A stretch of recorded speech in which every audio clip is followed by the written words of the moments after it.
Hello there. Today I'm going to do another mini colander pour. I'm going to do it with 4 colours only.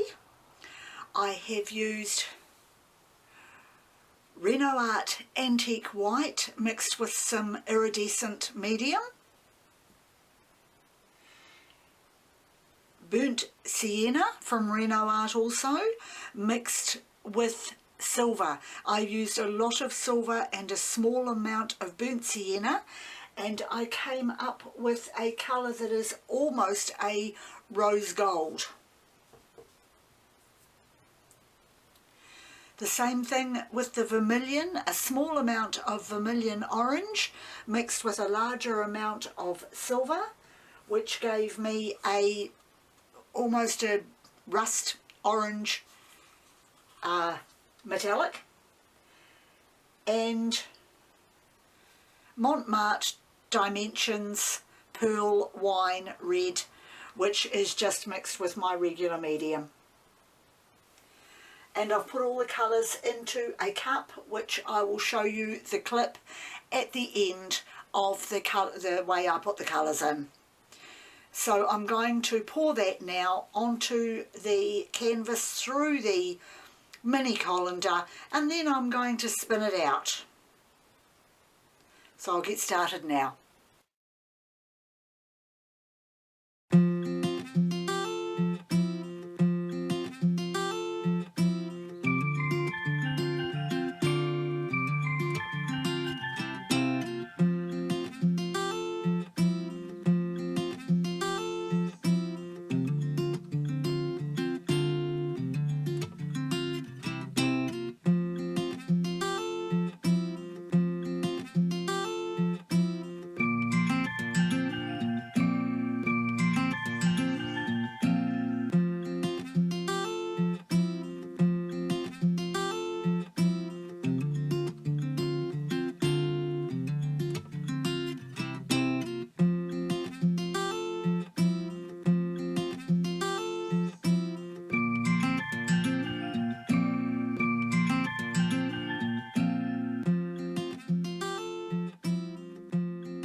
Okay, so I've put my extra colours on the corners.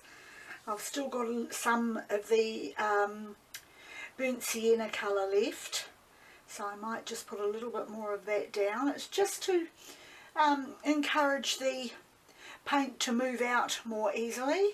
I'll put some around the edges as well as I'm spinning it. And I have decided that I really don't like the blandness of the colours. I want a stronger contrasting colour, so I'm going to just swirl some black through it from the centre outwards to see if that makes any sort of a difference.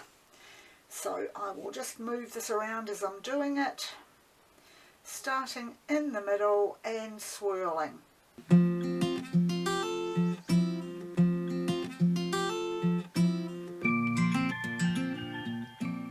Just to give it a touch of contrast. So that will do it.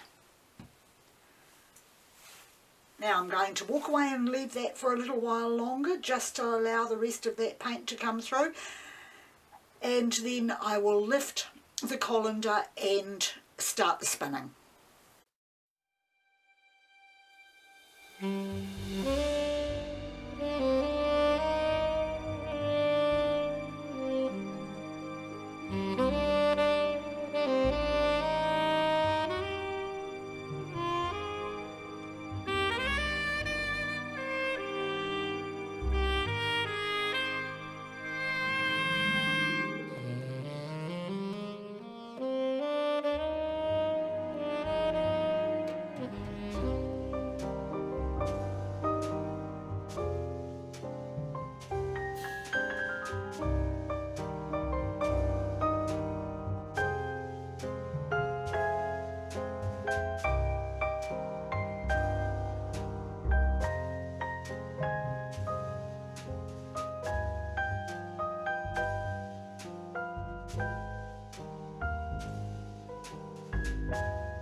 say I am really, really happy with what I have here.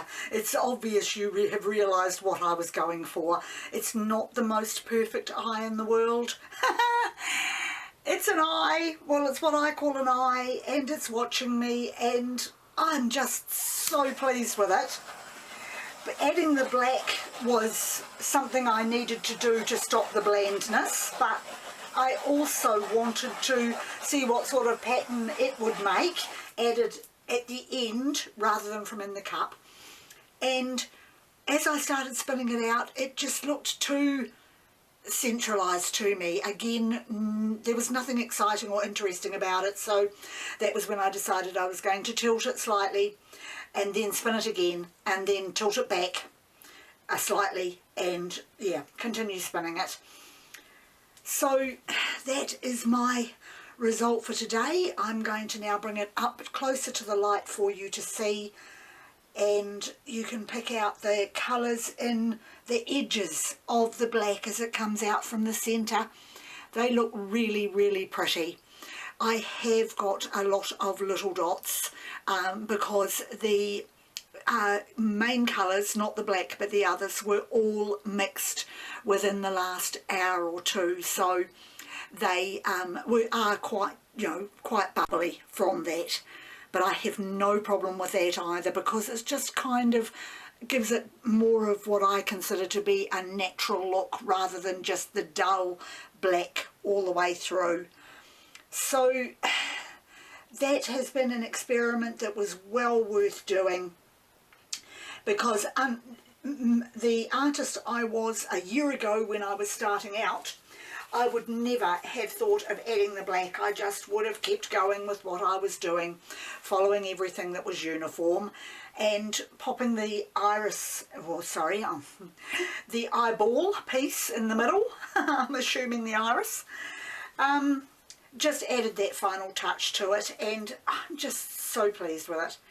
Anyway, I'll stop rambling now. That's it for me for today. Once again, thank you very much for joining me, and I'll see you next time.